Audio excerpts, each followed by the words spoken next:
Olá, tudo bom? Sejam muito bem-vindos ao canal. Nesta aula iremos entender o que é o Git.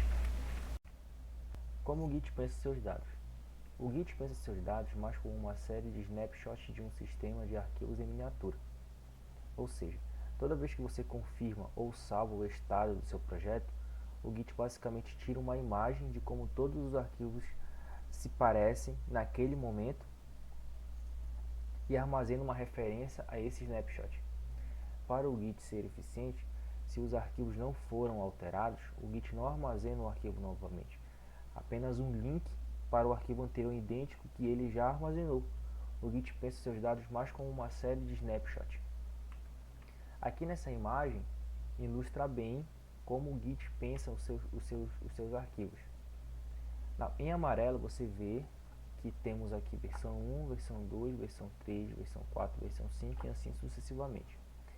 Aqui temos o arquivo A, o arquivo B e o arquivo C. Essas são versões iniciais do seu arquivo, ou seja, você não mudou nada. Na versão 2, você gera uma versão nova do arquivo A, essa versão é chamada de A1, e o Git ele gera um snapshot desse arquivo e cria um hash para ele, para identificá-lo, uma referência para ele. Já o arquivo B, na versão 2, ele não foi alterado, ou seja, o Git percebeu que não teve nenhuma alteração no arquivo B. Então, o que é que ele faz? Ele gera uma referência à versão 1. Ele só referencia a versão 1, que é o arquivo file B. O arquivo C, para a versão 2, ele tem o mesmo processo do arquivo A.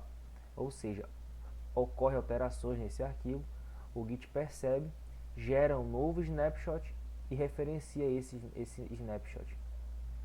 Já na versão 3, o arquivo A ele não sofre alterações, então o Git apenas referencia o arquivo da versão 2, que é o arquivo A1. Já que no arquivo B, ele também não sofre alteração, então ele referencia a versão 2 do arquivo, que consequentemente referencia o arquivo B. Já o arquivo C, ele sofre alterações com relação à versão 2. O Git ele gera um novo snapshot desse arquivo e referencia esse arquivo. Na versão 4, o arquivo A2 ele sofre alterações, ele é modificado com relação à versão 3. Então o Git gera um novo snapshot desse arquivo e referencia esse arquivo através de um hash. O B1 finalmente é alterado, lá na versão 4 ele é alterado. Então ele gera a versão B1, que é com relação ao arquivo B, é a versão B1. O Git gera o novo snapshot desse arquivo e referencia ele através de um hash. Já o arquivo C, na versão 4, o Git percebe que o arquivo C ele não sofre alterações com relação à versão 3. Então ele não gera um novo snapshot, ele apenas cria uma referência à versão C2. Na versão 5, o A2 ele não sofre alterações, então o Git não gera um novo snapshot, apenas cria uma referência à versão A2. O arquivo B ele sofre alterações com relação à versão 4, aqui ó. Então ele gera um novo snapshot e referencia esse snapshot. Já a versão 5, aqui a version 5, o C3 ele sofre alterações, então ele tem modificações. O Git ele gera um novo snapshot desse arquivo e referencia esse arquivo através de um hash. No Git, quase todas as operações elas são locais. O que isso significa? A maioria das operações no Git precisa apenas de arquivos locais e recursos locais para operar. Geralmente, nenhuma informação é necessária de outro computador em sua rede. Isso faz com que as operações com Git sejam muito mais rápidas. Eu trouxe um exemplo aqui. Para navegar pelo histórico do projeto, o Git não precisa ir ao servidor para obter o histórico e exibi-lo para você, usuário. Ele simplesmente o lê diretamente do seu banco de dados local. Isso também significa que há muito pouco que você não possa fazer se estiver offline ou fora da VPN. No Git, tudo passa por uma verificação antes de ser armazenado e é então referido por essa soma de verificação.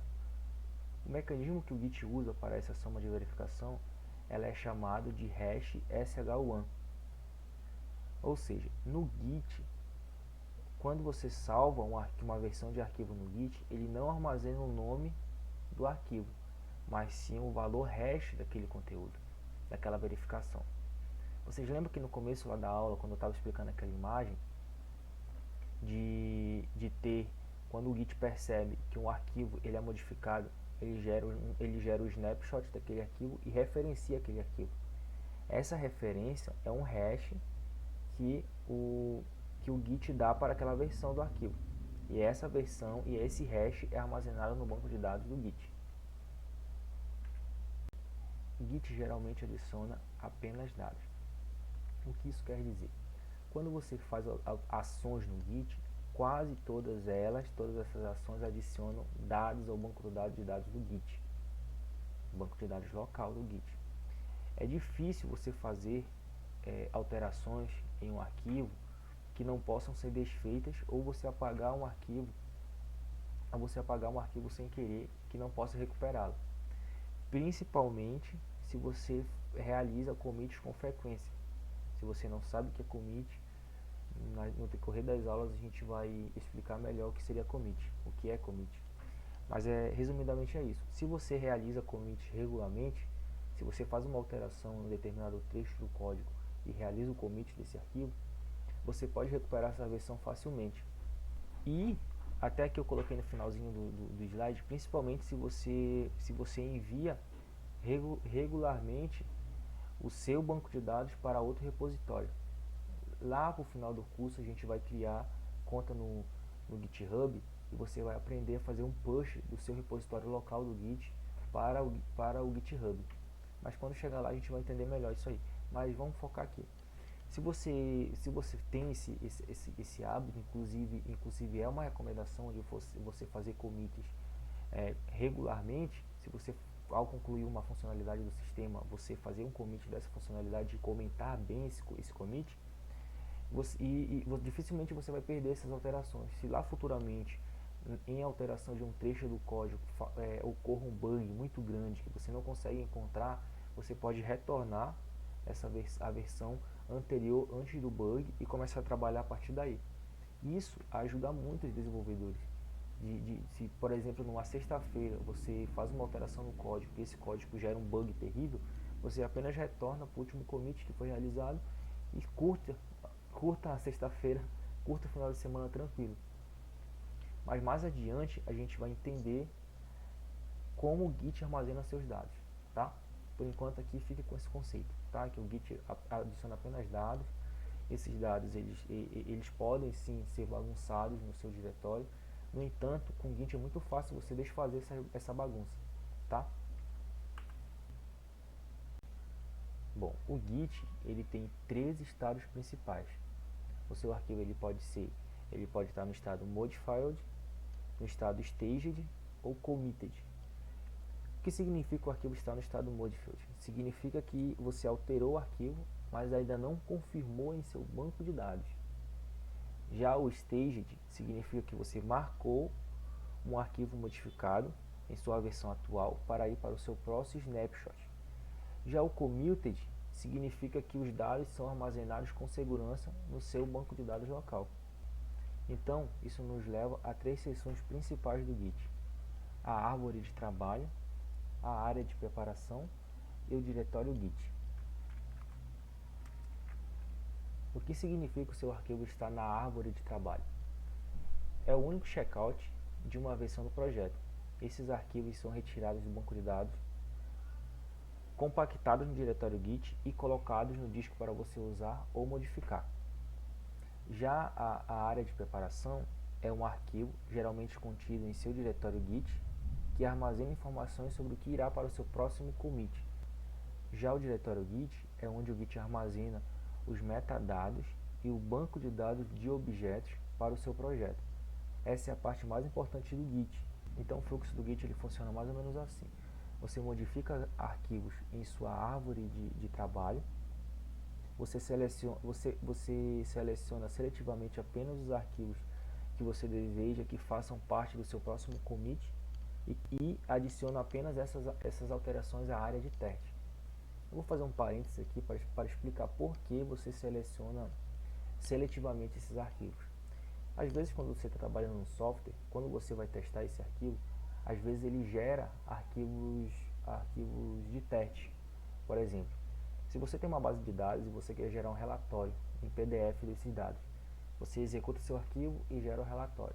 Aí você percebe que tem que modificar aquele arquivo. Então você vai, modifica o código e aí gera um novo relatório. E com isso vai gerando relatórios dentro do seu diretório lá.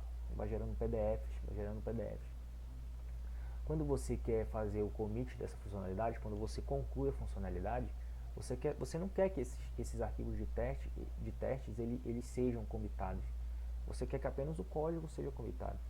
Código que você já testou e percebeu que concluiu aquela funcionalidade.